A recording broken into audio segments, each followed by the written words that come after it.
মানুষের পাশে মানুষের সাথে আমরা আছি এই বাংলাতে। আপনারা দেখছেন সংবাদ শিরোনাম। দেখলেন তো অনেক কিছু, এবার দেখুন নতুন কিছু। গাড়ির ধাক্কায় আহত 2 পুলিশকর্মী সহ 3 পথচারী। একটি 4 চাকা গাড়ি সিগন্যাল ভেঙে চলে আসায় ক্যামাক স্ট্রিটে অ্যালেন পার্কের সামনে সেই গাড়িটিকে প্রথমে আটকানো হয়। তবে সেখান থেকে গাড়িটি স্পিড বাড়িয়ে আবারও সিগন্যাল ভেঙে চলে যায়। তারপর বর্দার মার্কেটের সামনে পরবর্তী নাকা চেকিং পয়েন্টে ওই গাড়িটিকে আটকানোর চেষ্টা করা হয়। সেই সময় একজন সার্জেন্ট এবং একজন ট্রাফিক হোমগার্ড দুজনকে ধাক্কা মারে গাড়িটি। এরপর কন্ট্রোল থেকে খবর পেয়ে ফেমাস এবং থিয়েটার রোডে সিগন্যাল লাল করে দেওয়া হয়।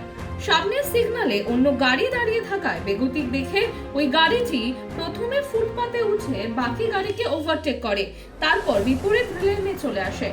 ফুটপাতে ওঠার সময় 3 পথচারীকে ধাক্কা মারে ওই গাড়িটি।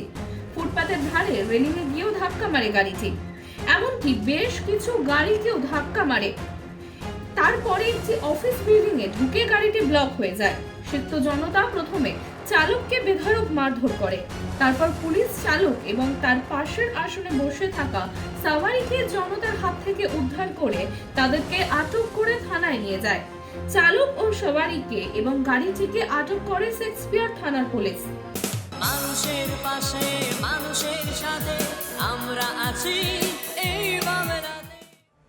আপনারা দেখছেন সংবাদ শিরোনাম। দেখলেন তো অনেক কিছু, এবার দেখুন নতুন কিছু।